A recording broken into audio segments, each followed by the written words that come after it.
ভোরের পাখি উপন্যাসটির খ্যাত কবি বিহারীলাল চক্রবর্তী। মাইকেল মধুসূদন দত্তর প্রহসন হচ্ছে একে কি বলে সভ্যতা। আমি জন্মগ্রহণ করিনি কাব্যগ্রন্থের কবি সৈয়দ শামসুল হক।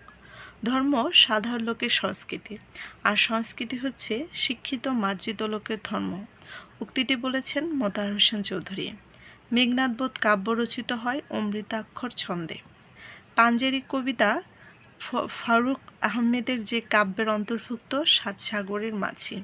স্বদেশী আন্দোলনের প্রেক্ষাপটে রবীন্দ্রনাথ ঠাকুরের উপন্যাস ঘরে বাইরে।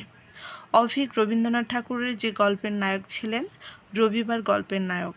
মরণ রে তুহ মম শ্যাম সমান। উক্তিটির রচয়িতা হচ্ছে রবীন্দ্রনাথ ঠাকুর।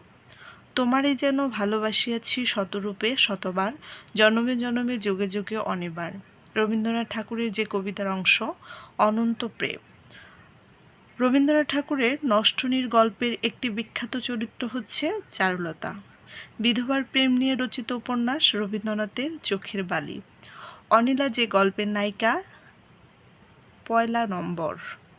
ওমর রমজানের ওই রোজার শেষে এলো খুশির ঈদ গানটির রচয়িতা কাজী নজরুল ইসলাম। কাজী নজরুল ইসলামের অগ্নিবীণা কাব্যের প্রথম কবিতা হচ্ছে প্রলয় উল্লাস। কাজী নজরুল ইসলাম তার কবিতায় কালা পাহাড়কে স্মরণ করেছেন প্রচলিত ধর্ম ও সংস্কার বিদ্বেষী ছিলেন বলে। কাজী নজরুল ইসলামের রচিত উপন্যাস হচ্ছে কুহেলিকা।